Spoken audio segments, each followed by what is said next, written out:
La ilaha illallah wa asyhadu anna Muhammadan abduhu wa rasuluh. Allahumma salli ala nabiyyina Muhammad wa ala ali Muhammad wa sallim tasliman katsira amma ba'du. Allahumma inna nas'aluka ilman nafi'a wa rizqan thayyiba wa amalan mutaqabbala. Ya Allah, kami mohon kepadamu ilmu yang bermanfaat, rizki yang baik, dan amalan yang diterima. Alhamdulillahirrabbilalamin. Segala puji bagi Allah subhanahu wa ta'ala. Ibu sekalian yang dirahmati Allah, mudah-mudahan kita semua berada dalam keadaan sehat walafiat, dalam keadaan keimanan yang baik dan istiqomah sampai maut menjemput. Alhamdulillah, Allah masih berikan kita nikmat yang sangat banyak yang tidak bisa kita hitung. Maka marilah kita menjadi hamba-hamba Allah yang bersyukur dengan nikmat Allah yang banyak dengan memperbanyak ibadah kepadanya. Ibu sekalian rahmati Allah, mudah-mudahan Allah menjadikan kita orang-orang yang bertakwa, beriman, orang-orang yang soleh. Alhamdulillah, pada sore hari ini Allah masih pertemukan kita kembali dalam kajian tafsir ya, atau tadabbur surat Al-Humazah. Dan sore hari ini keadaan dingin ya, sedang mendung ya. Mungkin ada yang di tempatnya hujan deras. Mudah-mudahan Allah senantiasa melindungi kita, menjaga kita, dan Allah limpahkan keberkahan kepada kita. Perlu diketahui Ibu sekalian, hujan itu adalah rahmat dari Allah, dan air yang turun dari awan yang Allah turunkan dari langit itu adalah air yang berkah. Sebagaimana firman Allah di surat Qaf, Allah berfirman, "Wa nazzalna minas sama'i ma'an mubarakah." Dan kami turunkan dari langit air yang berkah. Dan dengan air itu Allah hidupkan dua benda. Allah hidupkan dua hal. Yang pertama adalah bumi. Allah hidupkan bumi dengan air. Di wakadzalika yuhyil arda ba'da mautiha.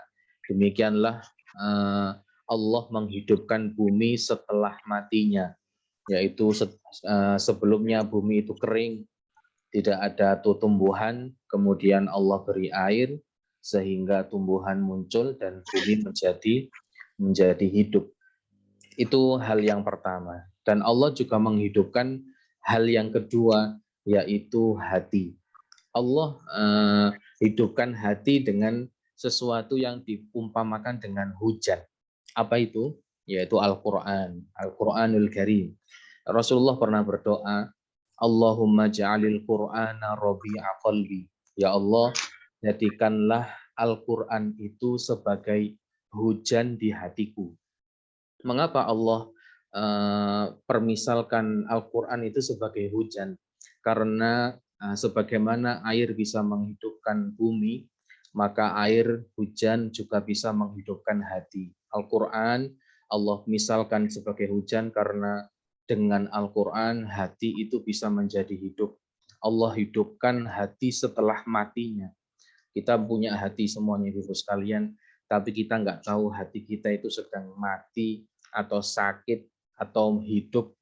Maka bagi orang-orang yang hatinya sedang sakit, hatinya sedang mati, maka cara menghidupkannya adalah dengan Al-Quranul Karim, dengan perkataan Allah Subhanahu wa Ta'ala. Dan itu doa yang sangat, Masya Allah, sangat luar biasa.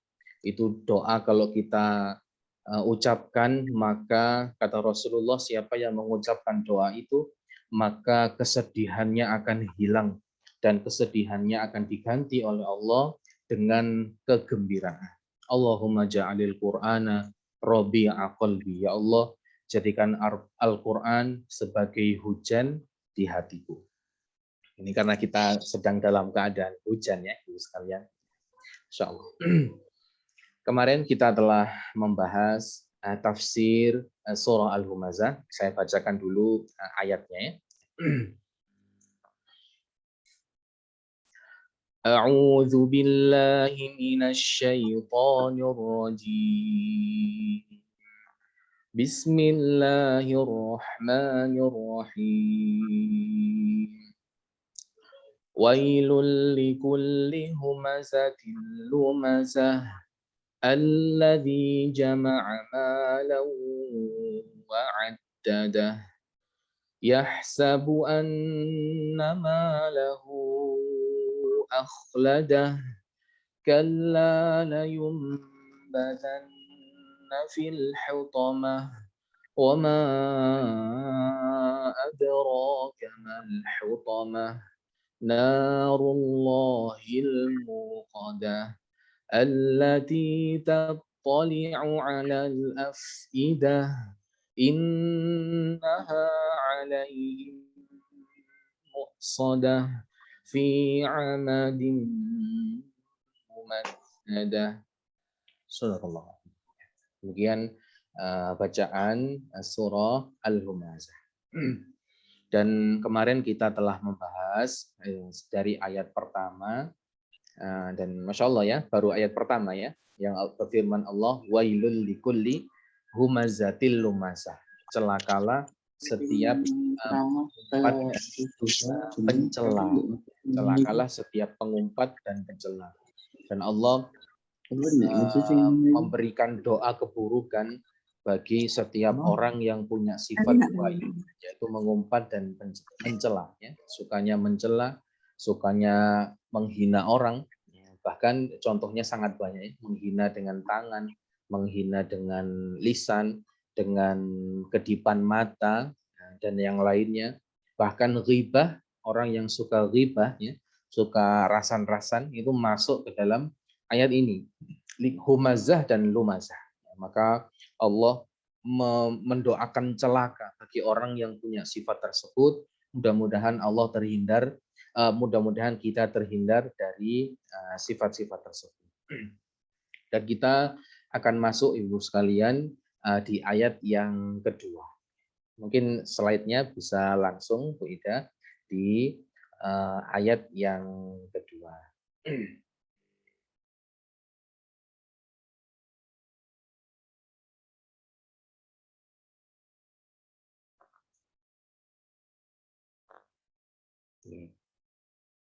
Nah, ini kemarin ya, setelah ini. Ya, ini ayat yang kedua. Allah berfirman, alladzi jama'a malan wa 'addadah. Alladzi jama'a malan wa 'addadah, yaitu celaka juga orang yang mengumpulkan harta, jama'a malan, mengumpulkan harta, wa 'addadah, 'addadah yaitu menghitung-hitungnya. Celakalah orang yang mengumpulkan harta dan menghitung-hitungnya. Jadi yang saya sempat singgung kemarin ya, saya dulu waktu kecil suka baca-baca arti Al-Quran sehingga saya takut untuk nabung. Dulu takut nabung gara-gara ayat ini. Alladzi jama'a malan wa 'addadah. Celaka orang yang sukanya ngumpul-ngumpulkan harta atau nabung dan menghitung-hitungnya. Namun pemikiran saya dulu waktu kecil, apakah benar memang nggak boleh? Apakah nggak boleh kita nabung?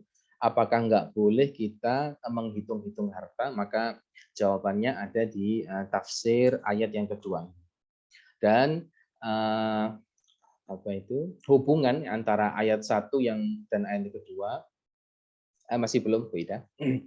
Dan hubungan antara ayat 1 dan ayat yang kedua adalah ayat 1 Allah berdoa keburukan kepada orang yang sukanya menghina, mencela. Apa hubungannya dengan orang yang suka mengumpulkan harta, orang yang punya banyak harta, sukanya menghitung harta, orientasinya dunia? Maka orang yang suka menghina itu biasanya orang yang kedudukannya di atas. Dia punya power, dia punya kedudukan, sehingga dia meremehkan orang lain. Dia bisa atau berani menghina orang yang ada di bawahnya. Dan memang parameter kedudukan orang-orang yang pecinta dunia itu adalah harta. Orang kalau hartanya banyak, uangnya banyak, dia pasti dianggap lebih tinggi daripada orang yang lain. Dan kemarin sudah kita bahas. Jadi orang yang suka menghina itu biasanya berkedudukan, dan orang yang berkedudukan itu biasanya hartanya banyak. Biasanya orientasinya dunia. Maka itulah hubungan antara ayat 1 dan ayat yang kedua. Di dalam tafsir As-Sa'di berikutnya, Bu Ida, next. Di dalam tafsir As-Sa'di, ayat ini sama persis seperti ayat yang ada di surat yang lain, yaitu di surah Al-Ma'arij ayat 15 sampai 18. Allah juga memasukkan ke dalam neraka orang-orang yang sukanya ngumpul-ngumpulkan harta dan sukanya nyimpen-nyimpen harta. Allah berfirman, kalla innaha lagha. Sekali-kali tidak. Sesungguhnya neraka itu adalah api yang bergejolak. Nazza'atan lisyawa. Api yang bisa mengelupaskan kulit kepala. Di dalam tafsirnya, kenapa kok neraka itu bisa sampai mengelupaskan kulit kepala? Karena api yang panas itu bisa seperti pisau, Ibu sekalian. Saking tajamnya itu bisa seperti pisau. Kulit itu sampai ngelentek, sampai terkelupas. Itu dalam neraka. Tad'u man adbara wa tawalla, yaitu orang yang sukanya memanggil orang yang berpaling dan menjauh dari agama. Neraka ini dia memanggil orang yang punya sifat menjauh dari agama. Ya Allah, adbara wa tawalla, berpaling. Kalau dinasehati tidak mau. Kalau disuruh kepada kebaikan, mesti menjauh, mesti nggak mau kepada kebaikan, nggak mau sama agama. Ini dia akan dipanggil oleh neraka. Nah, di surat Al-Ma'arij yang bisa mengelupaskan kulit kepala. Dan sifat yang kedua yang dipanggil oleh neraka ini adalah wajama'a fa'au'a. Dia adalah orang yang sukanya mengumpulkan harta benda lalu menyimpannya. Mengumpulkan harta benda lalu menyimpan. Ini juga sama ya. Jadi apakah nggak boleh kita mengumpulkan harta benda? Apa nggak boleh kita nyimpen harta, nyimpen uang atau nabung? Apa nggak boleh? Ini juga sama. Nah, surah Al-Ma'arij dan surat Al-Humazah ini sama. Maka jawabannya ada di tafsir keduanya. Berikutnya, Bu Ida. Di dalam tafsir surat Al-Humazah ini ada perkataan yang Masya Allah, perkataan dari seorang ulama bernama Muhammad ibnu Ka'ab. Beliau mengatakan sehubungan dengan makna firman Allah, alladzi jama'a malan wa 'addadah. Celaka orang yang menghimpun harta dan menghitung-hitungnya. Kata beliau, yaitu orang itu di siang hari terlena dengan harta bendanya. Jadi waktu siang itu sibuk kerja pontang-panting, sibuk mengumpulkan harta. Dan mereka asyik dengannya, kata asyik itu sampai terlupa sudah. Ya kalau sudah kerja lupa sholat, kalau sudah kerja lupa nggak zikir, nggak ingat Allah. Ini asyik dengannya. Dan apabila malam hari tiba, maka dia tidur bagaikan bangkai yang telah membusuk. Oh, ini kata-kata yang menusuk ya dari Muhammad ibnu Ka'ab. Jadi orang ini yang sukanya mengumpulkan hartanya, kalau siang kerja terus, kalau malam tidur terus, tidur bagaikan bangkai yang telah membusuk. Ya Allah. Maka jangan kita seperti ini, Ibu sekalian. Jangan kita siang itu kerja, ngumpulkan harta, tapi malamnya lupa sama Allah. Malamnya tidur terus, nggak sholat isya, nggak sholat maghrib, nggak sholat tahajud, nggak sholat subuh, lupa sama Allah. Padahal di surat yang lain, surat Al-Muzammil, Allah kan menyuruh kita untuk bangun malam. Surat Al-Muzammil ya, Allah berfirman, Bismillahirrahmanirrahim. Ya ayyuhal muzammil. Belum, masih slide sebelumnya. Allah berfirman, ya ayyuhal muzammil. Wahai orang-orang yang berkemul. orang yang berselimut. Ya ayyuhal muzammil, qumil laila illa qalila. Bangunlah kamu di waktu malam. Illa qalila, kecuali sebagian kecil. Nisfahu awing kusminhu qalila. Boleh seperduanya di tengah malam atau kurang sedikit dari itu di sepertiga malam. Jam 12, jam 1, jam 2 malam. Auzid alaihi warattilil Qur'ana tartila. Atau lebih dari seperdua itu. Dan bacalah di waktu malam itu Al-Quran dengan tartil, dengan perlahan-lahan.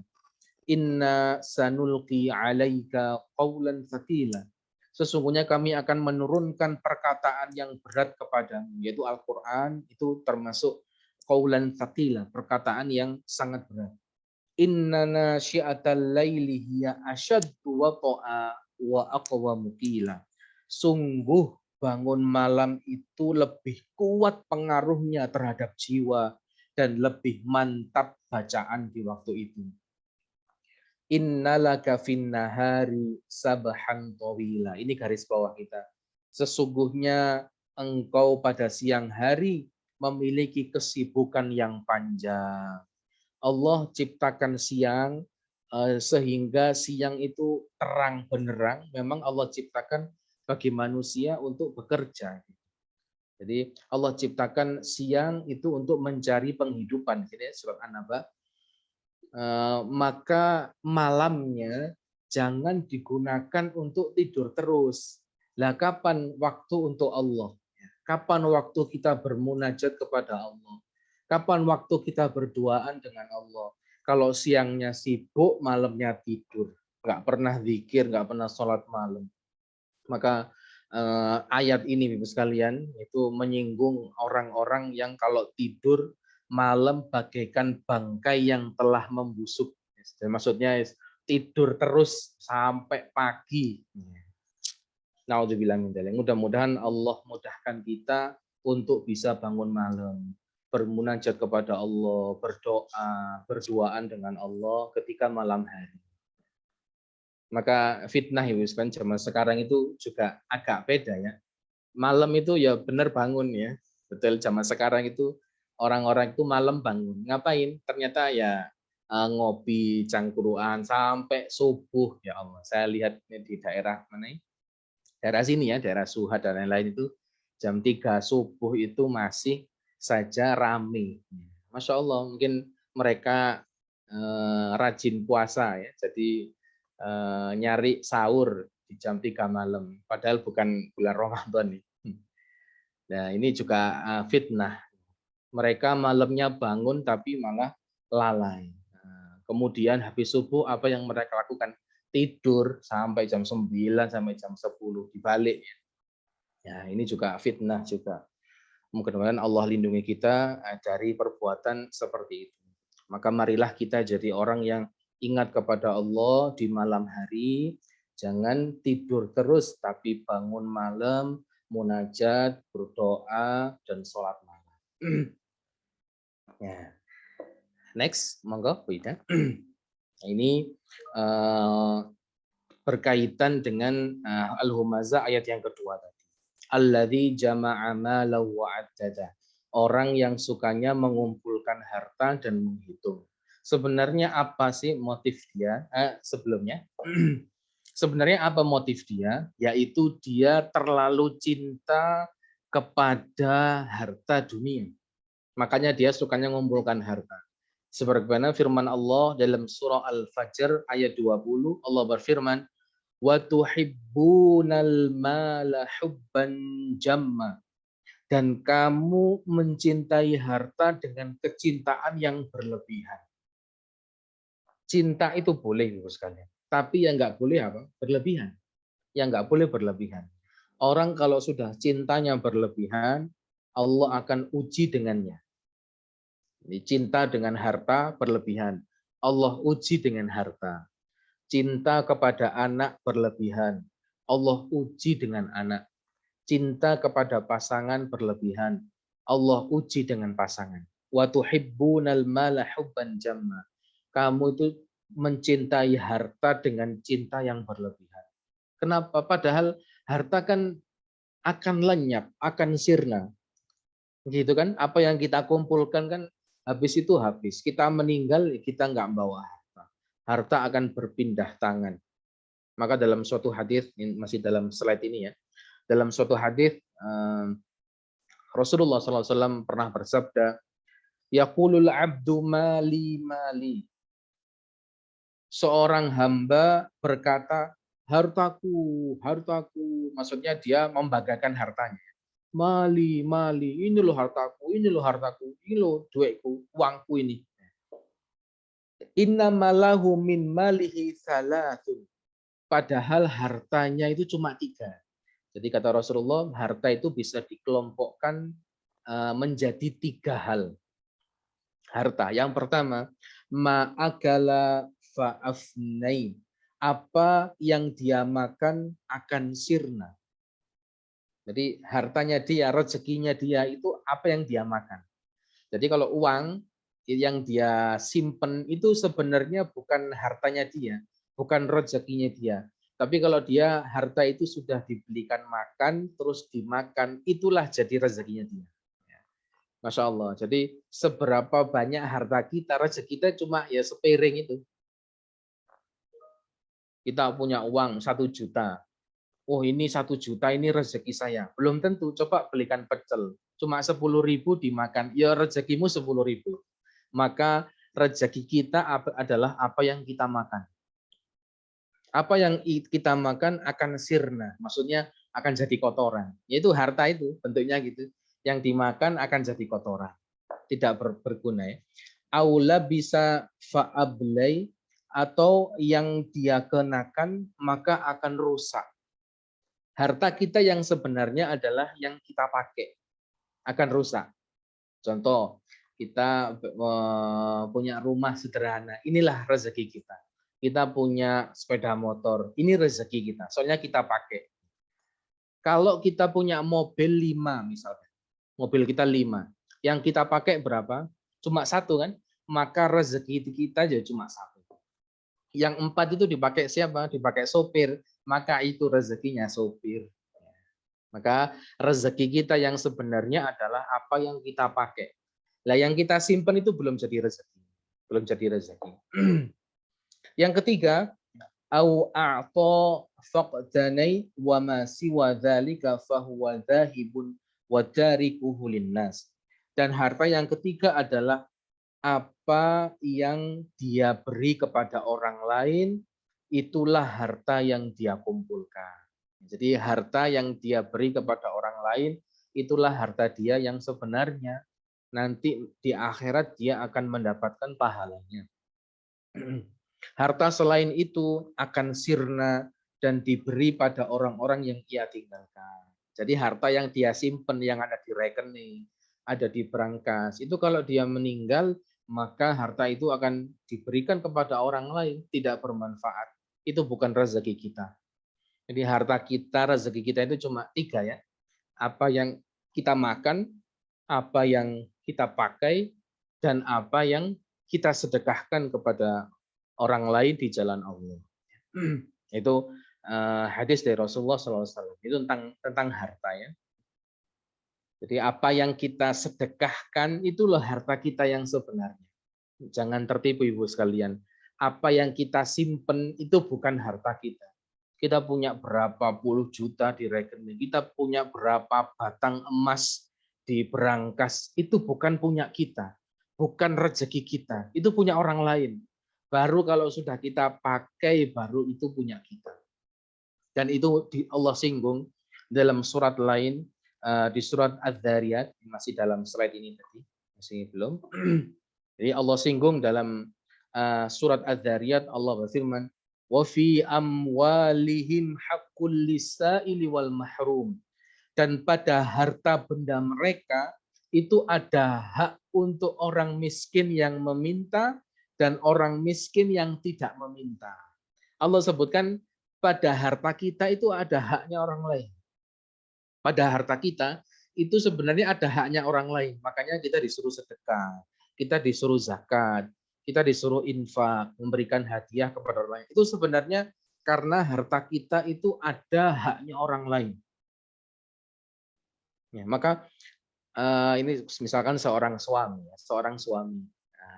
seorang suami bekerja, kemudian di akhir bulan dia mendapatkan gaji, maka hakikatnya gaji yang dipakai itu bukan uangnya dia sendiri. Di situ itu ada haknya istrinya, uangnya istrinya.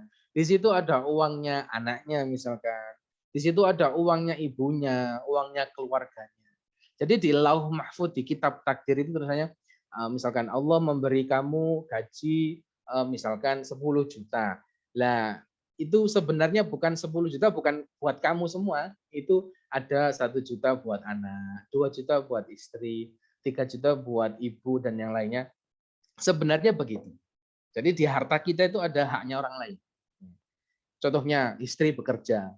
Istri bekerja itu sebenarnya bukan dia mendapatkan uang, bukan uangnya sendiri. Di situ ada haknya anaknya, di situ ada haknya orang yang membutuhkan, keluarganya dan yang lainnya.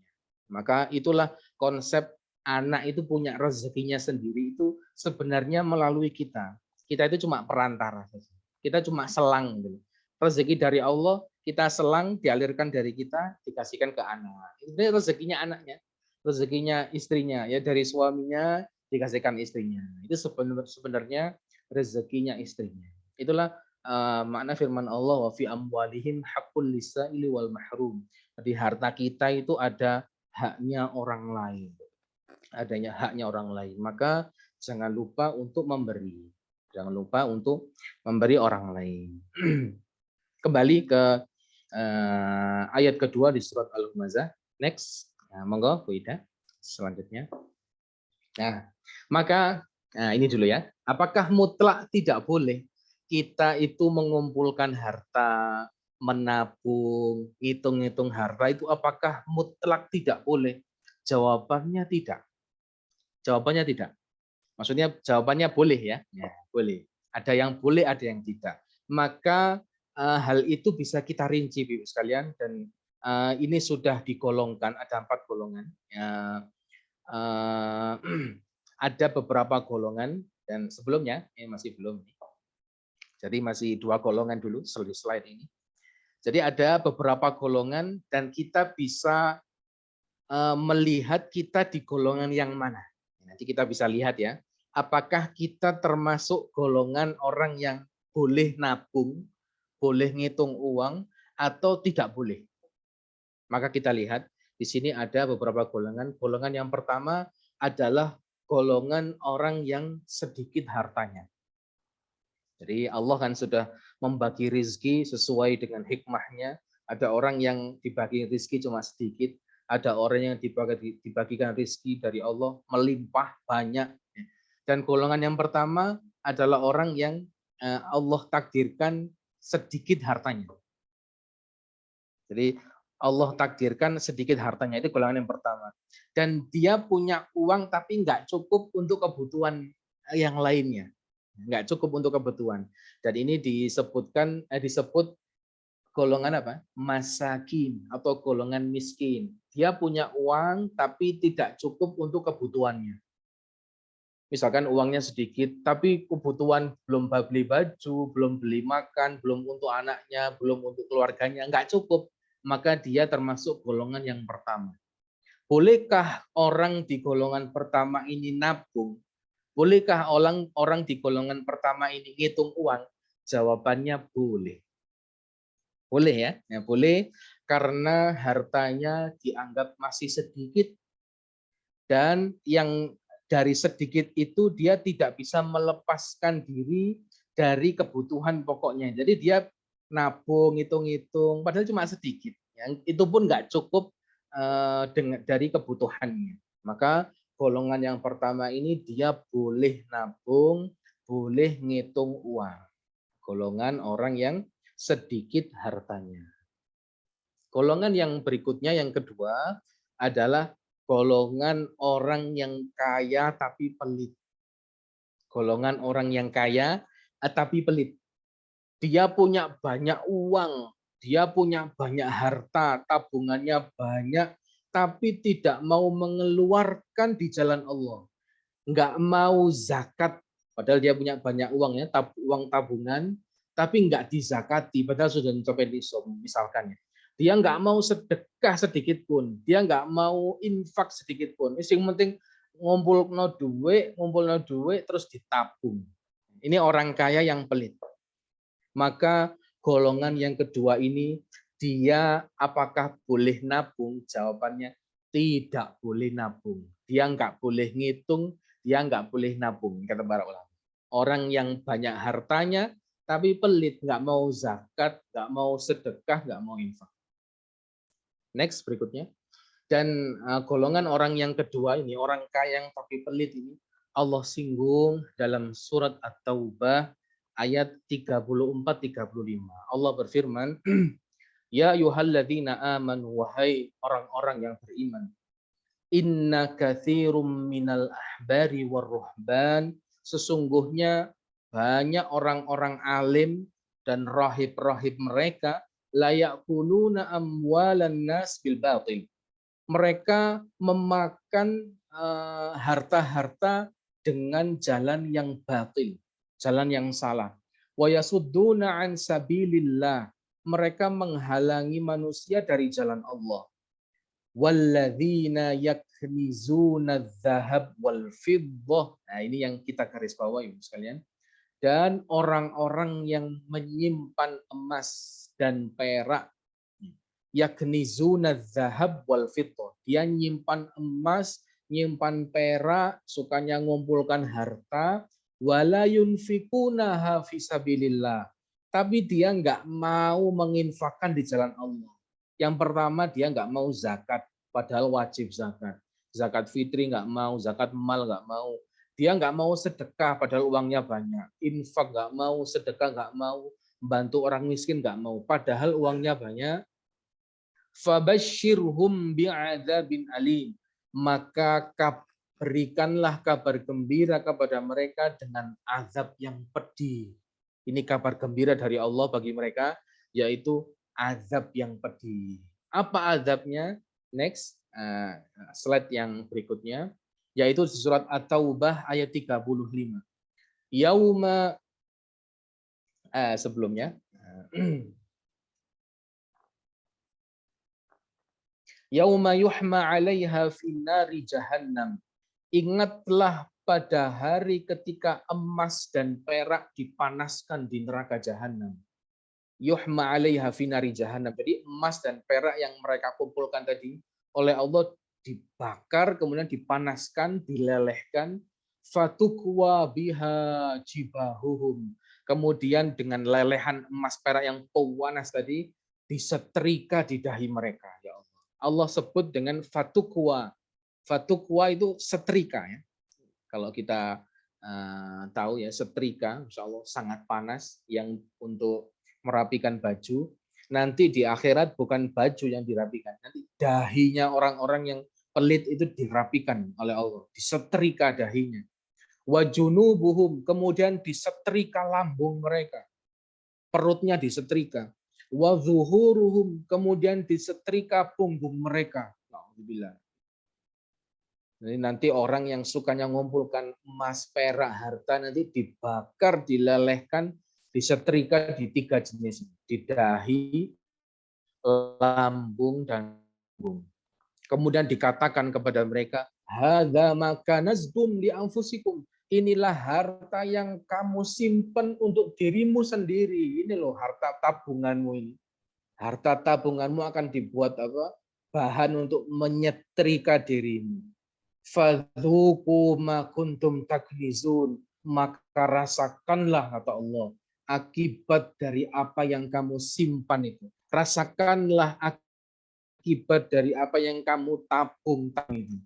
Di tabungan kita semakin banyak, maka semakin besar pula azab yang Allah berikan kepada orang-orang yang sukanya nabung, sukanya nyimpen tapi tidak mau mengeluarkan di jalan Allah. Ini azab yang sangat pedih sekalian. Mudah-mudahan Allah lindungi kita dari azab ini, yaitu disetrika di dahi, lambung, dan punggung mereka. Maka marilah kita walaupun ini punya sedikit tabungan ya, tapi kita sedekah kepada istri, kita sedekah kepada suami, kepada keluarga. Itu biar kita terhindar dari nggak punya banyak tabungan tapi nggak mau mengeluarkan. Nah, ini nanti termasuk dalam azab di surat At-Taubah ayat 35. Dan di ayat ini Ibu sekalian, di ayat ini Ibnu Katsir rahimahullah beliau menafsirkan surat At-Taubah ayat 35. Beliau mengatakan, dinyatakan bahwa setiap orang yang mencintai sesuatu dan lebih mendahulukannya dibanding ketaatan kepada Allah, niscaya dia akan disiksa dengannya. Jadi maksudnya, kalau kita cinta kepada sesuatu berlebihan, kemudian cintanya lebih besar daripada ketaatan kepada Allah, maka kita akan disiksa dengan sesuatu yang kita cintai. Kalau dalam hal ini harta. Kalau kita cinta uang, cinta harta, sehingga lalai, nggak mau sholat, lupa untuk zikir, sukanya ngumpulkan harta, Allah akan siksa dengan harta nanti. Caranya gimana tadi? Disetrika di dahi, lambung, dan punggung mereka. Kalau kita cinta kepada misalkan seseorang, ya, cinta kepada seseorang, lebih besar cintanya daripada kepada ketaatan kepada Allah, maka Allah akan siksa kita dengan orang itu nanti di neraka. Na'udzubillah min dzalik. Dan inilah kata Ibnu Katsir, beliau menyebutkan orang-orang yang disebut pada ayat ini lebih suka mengumpulkan harta, nabung, daripada mentaati keridhaan Allah. Maka mereka akan disiksa dengan harta kekayaannya. Ini tentang harta ya. Sebagaimana halnya Abu Lahab. Ibnu Katsir menyinggung seseorang yang bernama Abu Lahab. Pernah kita jelaskan di surat Al-Lahab. Ya. Sebagaimana halnya Abu Lahab dibantu oleh istrinya. Nah, dibantu oleh siapa? Istrinya. Ya, dia cinta istrinya dengan cinta yang berlebihan. Mereka berdua saling membantu untuk apa? Mengejek Nabi, kemudian naruh kotoran, naruh duri, apa itu menyakiti Rasulullah SAW. Maka di hari kiamat, kata Ibnu Katsir, istrinya akan berbalik menyiksa Abu Lahab. Jadi istrinya akan berbalik menyiksa Abu Lahab. Di leher istrinya Abu Lahab akan terikat tali dari sabut. Dia akan mengumpulkan kayu-kayu bakar di neraka. Lalu ia menimpakannya kepada Abu Lahab. Padahal istrinya sendiri. Jadi istrinya nanti membawa kayu bakar ditaruh di Abu Lahab nanti di neraka. Dengan cara ini siksa Abu Lahab semakin terasa pedih. Karena dilakukan oleh orang yang paling dia cintai di dunia, yaitu istrinya. Abu Lahab akan disiksa dengan istrinya, karena dia lebih cinta istri daripada Allah. Bahkan Abu Lahab dan istrinya sama-sama menyakiti Rasulullah SAW. Maka hati-hati Bu, kita ambil pelajarannya. Jangan kita cinta sesuatu itu lebih besar daripada cinta kepada Allah. Nanti kita disiksa dengan cinta itu, dengan sesuatu yang kita lebih cintai. Kata Ibnu Katsir melanjutkan, di neraka jahanam harta kekayaannya itu akan dipanaskan lalu digunakan untuk membakar dahi, perut, dan punggung mereka, kata beliau. Jadi ini orang yang saking cinta kepada harta, maka sampai dia pelit tidak mau mengeluarkannya. Maka Ibu sekalian, apakah boleh kita mengumpulkan harta? Boleh. Boleh. Tapi jangan ditaruh di hati. Kita mengumpulkan uang, jangan taruh di hati. Kita mengumpulkan uang, taruhlah di tangan. Sehingga kita bisa mudah untuk mengeluarkannya. Kalau harta itu ditaruh di hati, saking cintanya, mau mengeluarkan itu susah. Kalau dunia sudah di hati itu susah dikeluarkan. Nggak mau sedekah, nggak mau infak. Susah ini karena sudah ada dalam hati, melekat di hati. Maka orang yang pelit kikir itu karena dunia mereka diletakkan di hati yang paling dalam. Orang yang pelit itu biasanya dunianya ditaruh di hati yang paling dalam. Ini golongan yang kedua, golongan kedua. Nah, berikutnya, slide berikutnya. Ini golongan yang ketiga. Golongan yang berikutnya yaitu golongan orang yang ketiga, yaitu golongan orang yang menengah ke atas hartanya ya, menengah ke atas, tapi tidak pelit. Menengah ke atas, ya cukupan lah, cukupan menengah ke atas, tapi tidak pelit.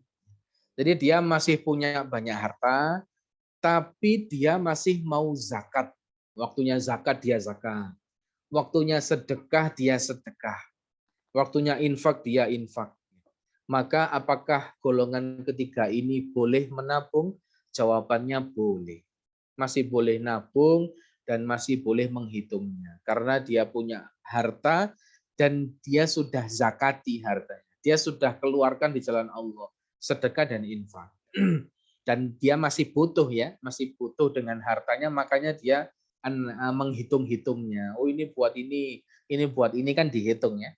Ini buat ini. Dia masih ada keperluan dengan kebutuhannya, kebutuhan anak, kebutuhan makan, kebutuhan ini. Jadi golongan yang ketiga ini masih boleh mengumpulkan harta dan nabung dan menghitungnya. Berikutnya golongan yang keempat, yaitu golongan orang yang kaya tapi tidak pelit. Nah, ini juga masya Allah ya, orang yang kaya sekali tapi nggak pelit. Sebagaimana para sahabat dulu, Abu Bakar, Utsman bin Affan, Abdurrahman bin Auf, itu mereka adalah orang-orang yang sangat kaya tapi nggak pelit. Sangat kaya tapi nggak pelit. Maka apakah golongan ini boleh menabung dan boleh menghitung hartanya? Jawabannya sebenarnya ada perbedaan pendapat para ulama, tapi mayoritas mengatakan boleh nabung, boleh menghitung hartanya. Jadi dia punya banyak uang, tabungannya banyak, tapi dia zakat, tiap tahun zakat, tiap bulan sedekah, kemudian infak, dia berikan hak-hak orang lain ya pada hartanya dan yang lainnya. Ini boleh ya, dia nabung, boleh menghitungnya. Golongan yang keempat. Jadi berikutnya, jadi nah ini kesimpulan ya yang di blok kuning ini. Maka ayat yang kedua ini maknanya adalah celaka bagi orang yang sukanya mengumpulkan harta, sukanya nabung, menghitung-hitung harta, tapi tidak mau dikeluarkan di jalan Allah. Nggak mau mengeluarkan zakat, nggak mau sedekah, dan lain-lain. Inilah yang dicela oleh Allah, sukanya nabung tapi nggak mau mengeluarkan. Inilah yang dicela oleh Allah, ini kata Imam Al-Qurtubi dalam tafsirnya. Jadi boleh ya, boleh kita mengumpulkan harta ya, boleh. Tapi itu tadi kita juga harus zakat, harus sedekah. Boleh kita ngitung-ngitung harta kan, setiap kita ke rekening kan kita mesti ngitung ya. Ngecek itu kan ngitung ya, ngitung. Apakah boleh? Boleh. Yang penting harta kita itu kalau sudah mencapai nisab disakati, kemudian kita sedekahkan kepada keluarga, kepada istri, kepada suami, kepada anak dan yang lainnya. Ketika kita infakkan di jalan Allah, maka boleh. Kita tidak termasuk di ayat yang kedua surat Al-Humazah ini. Yang termasuk cuma golongan yang berapa tadi? Golongan yang kedua. Jadi punya harta banyak, nggak mau zakat, nggak mau sedekah. Ini kata Imam Al-Qurtubi rahimahullah. Dan ada satu dalil sekalian, boleh kita mengumpulkan harta itu ada satu dalil, ada satu kisah. Next slide berikutnya. Yaitu kisahnya Nabi Ayub. Kisahnya Nabi Ayub dan belalang. Nah, ini Masya Allah. Nabi Ayub alaihi salam, Masya Allah, beliau Nabi yang sangat sabar. Beliau Nabi yang sangat taat patuh kepada Allah. Beliau aslinya, ibu sekalian, Nabi Ayub itu orang kaya. Orang kaya. Ini hartanya banyak, anaknya banyak, tabungannya banyak, perkebunannya banyak. Nabi Ayub orang kaya. Dan ketika Allah uji Nabi Ayub jadi orang kaya, Nabi Ayub nggak sombong. Nabi Ayub tetap tawadu, tetap sedekah, tetap zakat. Nabi Ayub sukses lah. Sukses diuji oleh Allah, berhasil. Menjadi orang kaya berhasil. Sebagaimana tapi tidak seperti orang-orang kebanyakan ya, ketika diuji Allah dengan kekayaan malah nggak berhasil. Makanya banyak Allah yang tetapkan ya dalam hadis itu kan, Allah jadikan orang ini miskin karena nanti kalau dijadikan kaya malah lupa sama Allah. Ada yang Allah jadikan orang ini kaya, nanti kalau jadi miskin malah lupa sama Allah. Nah, jadi memang Allah tahu bagaimana takdir mereka. Nabi Ayub ini aslinya kaya. Aslinya kaya. Ketika Allah uji kaya, berhasil. Nabi Ayub berhasil, masih tetap beriman, bertakwa, harta itu nggak masuk ke hatinya. Harta itu kayak apa? Dia tetap taat kepada Allah, Nabi Ayub. Tapi Allah ketika itu menguji Nabi Ayub dengan kemiskinan. Nabi Ayub diuji dengan kemiskinan, dicoba apakah berhasil. Enggak cuma miskin, tapi ditinggalkan keluarganya, sakit parah bertahun-tahun, kemudian hartanya semuanya lenyap. Pas diuji, apakah berhasil? Ternyata Nabi Ayub berhasil. Dengan kemiskinan itu Nabi Ayub masih tetap sholat, tetap berdoa kepada Allah, tetap mementingkan Allah, tidak sedih. Nabi Ayub. Allah uji dengan kaya berhasil, Allah uji dengan miskin berhasil, Allah uji dengan sakit berhasil. Maka Allah sembuhkan Nabi Ayub, Allah keluarkan apa? Air dari tanah, kemudian Nabi Ayub mandi. Nah, ini yang kita ceritakan dalam suatu hadis, bainama ayyubu yaghtasilu uryanan. Ketika itu Nabi Ayub sedang mandi, nggak pakai baju. Jadi ketika Nabi Ayub sedang mandi, nggak pakai baju, ini kan air yang menyembuhkan beliau ya. Kemudian kharra alaihi rijlu jaradin min zahab. Tiba-tiba terjatuhlah belalang-belalang dari emas. Terjatuhlah belalang-belalang dari emas. Tentunya ini bukan belalang hidup ya. Kalau belalang hidup nggak ada ya. Ini belalang mati tapi terbuat dari emas. Terbuat dari emas. Kemudian apa yang Nabi Ayub lakukan dengan belalang emas itu? Faja'ala yahthi fi thawbihi. Langsung Nabi Ayub ngambil semua belalang itu kemudian ditaruh di saku bajunya. Diriwayatkan sampai sakunya Nabi Ayub itu penuh dengan belalang emas. Ini mau ambil semuanya, diambil tidak tersisa, diambil semuanya oleh Nabi Ayub. Heran ya, Nabi Ayub kok bisa ngambil harta begitu banyak. Maka Rasulullah bersabda, fanadahu rabbuhu. Kemudian Allah memanggil Nabi Ayub. Ya, jadi Nabi Ayub yang terkenal zuhud, tawadhu, lihat emas langsung diambil semua, diambil, dikesai semuanya sampai penuh ya. Maka Allah memanggil, ya Ayub, wahai Ayub, alam akun agnaituka amma tara. Wahai Ayub, bukankah aku telah mencukupkan kamu dari apa yang kamu lihat itu? Maksudnya, wahai Ayub, bukankah kamu itu sudah tak kasih sehat, habis sakit tak kasih sembuh, kemudian keluargamu kembali, hartamu semuanya kembali, anak-anakmu kembali, perkebunanmu kembali. Lah kok tak kasih belalang emas, kamu masih kayak ragus gitu ya. Kamu masih ngambil semuanya saja, dikantongi sampai kantongnya penuh semuanya. Nah, ini Allah tanya ya. Maka kita kalau lihat kejadian ini juga heran, Nabi Ayub kok semuanya diambil hartanya. Maka apa kata Nabi Ayub? Qala bala ya Rabbi. Betul wahai Rabb, engkau sudah mencukupkan aku, betul. Walakin akan tetapi la ghina li an barakatika. Namun aku tidak akan pernah merasa cukup dari berkahmu. Aku tidak pernah merasa cukup dari keberkahanmu. Apa yang Allah berikan kepada Nabi Ayub itu keberkahan. Belalang emas tadi yang banyak tadi itu keberkahan dari Allah. Makanya Nabi Ayub mengambil bukan karena dunianya, tapi karena berkahnya. Nabi Ayub nggak mau kehilangan keberkahannya. Masya Allah.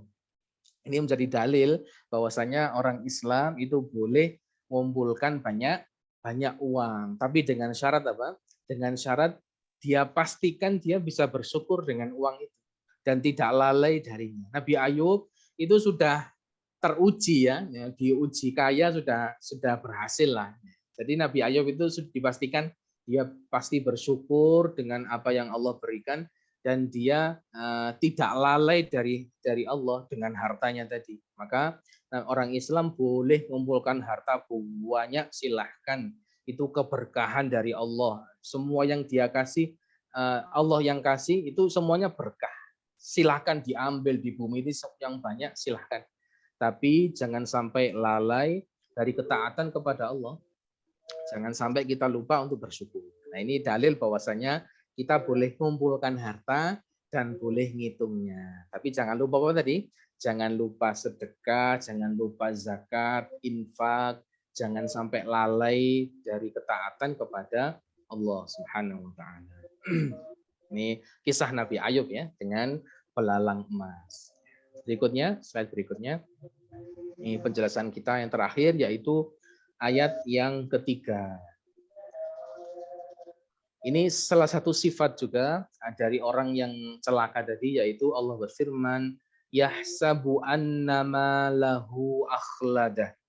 Manusia mengira bahwa hartanya dapat mengekalkannya. Manusia mengira bahwa apa yang dia kumpulkan, harta, itu aman. Wis kita kalau punya uang banyak aman. Sering kita begitu ya. Orang kalau enak ya, orang-orang itu kaya, aman berarti dia, wis enak, nggak usah mikir yang lain. Uang sekolah ada, uang makan ada, uang rumah ada, pajak ada, ini semuanya wis aman. Kalau ada uang itu aman sudah. Nah, ini perkataannya. Yahsabu annama lahu akhladah. Dia manusia mengira bahwa hartanya dapat mengekalkan, kekal. Maksudnya kekal di sini adalah angan-angannya jauh melebihi kematiannya. Manusia itu punya ajal kematian, tapi angannya itu melebihinya. Maksudnya begini, manusia itu mengumpulkan harta terus untuk membuat dirinya aman, biar dirinya kenyang, kemudian nyaman, bahagia. Manusia itu begitu. Pokoknya kalau punya uang, bahagia sudah. Kalau punya uang, nyaman, aman sudah. Biasanya kalau punya uang, ya jadi misalkan, wis alhamdulillah bulan ini sudah cukup ya, gajinya wis alhamdulillah aman, wis aman. Manusia itu begitu. Dan dia sukanya memplot. Memplot itu begini. Dia punya harta, kemudian dia plot. Ya, ini 1 juta buat ini buat ini buat ini. Nah, kamu nanti kalau sudah lulus SMA, nanti ke kuliah di sini ya. Ini uang pendaftarannya sudah ada ini. S1 ini. Nanti kalau sudah S1, S2, ini uang pendaftarannya sudah ada, diplot. Ini. Nanti kalau sudah S2, S3. S3 ini diplot, uangnya sudah ada. Ini buat uang buat kamu S1, S2, S3. Nanti kalau sudah S3 cari istri. Nah, ini uang buat ngelamar ya. Ini di sini. Semuanya disiapkan. Ini uang buat rumahnya. Ini uang buat ini. Nah, nggak sampai segitu. Ini uang buat anak cucumu nanti. Ini. Nah, jadi kalau kamu punya anak, nggak usah khawatir biayanya. Ini loh, semuanya ada. Kamu aman sudah. Inilah yang dimaksud yahsabu annama lahu akhladah. Uang itu bisa membuat orang jadi kekal. Maksudnya angan-angannya kekal, padahal dia nggak tahu kapan meninggal. Sudah mikir S1, S2, S3, nikah gini, anaknya gini-gini, padahal besok sudah meninggal dalam takdirnya. Wallahu a'lam. Jadi inilah maksud dari yahsabu annama lahu akhladah. Mungkin dia sadar, kalau dia tahu kalau mau meninggal dia sadar. Tapi dia tidak pernah menyiapkan bekal untuk kematiannya. Ini yang menjadi problem. Dia tahu kalau dia mau mati tapi nggak pernah menyiapkan bekal. Yang dia siapkan apa? Terus uang untuk ini, uang untuk ini, uang untuk ini. Pokoknya UUD, ujung-ujungnya duit. Ini maksud dari ayat yang ketiga. Maka nanti pernyataan seperti ini disanggah oleh Allah. Kalah, nggak begitu. Yang buat kamu nyaman itu bukan uang. Yang buat kamu bahagia itu bukan uang. Yang buat kamu aman, kemudian merasa baik-baik saja itu bukan uang sebenarnya. Kalla, kata Allah. Nanti di ayat yang ketiga. Dan ini hubungannya dengan balasan orang yang ini sukanya mengumpulkan harta, pelit, kemudian sukanya mengejek, itu balasannya di ayat yang berikutnya, ayat yang keempat, dan insya Allah akan kita bahas pada 2 minggu yang akan datang. Insya Allah, biiznillah. Wallahu a'lam bishawab. Mudah-mudahan bisa diambil ilmu dan manfaatnya. Mohon maaf kalau ada salah, saya kembalikan kepada MC. Alhamdulillahirobbilalamin. Ya, terima kasih Ustadz Hanif. Hari ini kita sudah mendapatkan pencerahan ilmu yang tentang bagaimana syariat Allah, ya, hukum Allah tentang harta yang diberikan kepada hambanya harus bagaimana sehingga harta itu menjadi jalan keselamatan, ya, bukan harta itu menjadi azab atau sesuatu yang membinasakan. Alhamdulillahirobbilalamin. Mudah-mudahan ilmu ini berkah dan manfaat untuk kita, bahkan untuk keluarga kita. Amin. Sebelum kita tutup, mohon dipimpin doa Ustadz Hanif. Bismillahirrahmanirrahim. Kita berdoa dulu Ibu sekalian, mudah-mudahan Allah berkenan mengabulkan doa-doa kita. Bismillahirrahmanirrahim. Allahumma salli ala Muhammad wa ala ali Muhammad walhamdulillahi rabbil alamin. Rabbana zalamna anfusana wa illam taghfir lana wa tarhamna lanakunanna minal khasirin. La ilaha illa anta subhanak inna kunna minadh zalimin. Allahumma inna nas'aluka al-afwa wal afiyah fid dunya wal akhirah. Ya Allah, kami mohon kepadamu keampunan dan keselamatan di dunia dan di akhirat. Allahumma inna nas'aluka al-afwa wal afiyah fi dini wa dunyaya wa ahli wa mali. Ya Allah, aku mohon kepadamu ampunan dan keselamatan pada agama kami, ya Allah. Keselamatan pada keluarga kami, keselamatan pada dunia kami, dan keselamatan pada harta kami. Allahumma kfini bihalalika an haramik. Ya Allah, cukupkanlah aku dengan yang halal. Ya Allah, cukupkanlah aku dengan yang halal dan jauhkanlah aku dari yang haram. Wa aghnini bifadlika amman siwak. Dan cukupkanlah aku dengan karuniamu, ya Allah. Cukupkanlah aku dengan karuniamu dari bergantung kepada selainmu. Rabbana atina fid dunya hasanah wa fil akhirati hasanah wa qina adzabannar walhamdulillahi rabbil alamin. Alhamdulillahirabbil alamin. Jazakallah kepada Ustadz Hanif dan terima kasih kepada ibu-ibu semua yang sudah hadir. Mudah-mudahan Allah masih memberikan kepada kita kesempatan untuk bersama belajar lagi sehingga dapat meningkatkan keimanan kita kepada Allah Subhanahu wa taala. Akhir kata, akhir acara, mari bersama-sama kita tutup dengan membaca doa kafaratul majelis. Subhanakallahumma wa bihamdika asyhadu an la ilaha illa anta astaghfiruka wa atubu ilaik. Wassalamualaikum warahmatullahi wabarakatuh. Waalaikumsalam. Ibu Ida.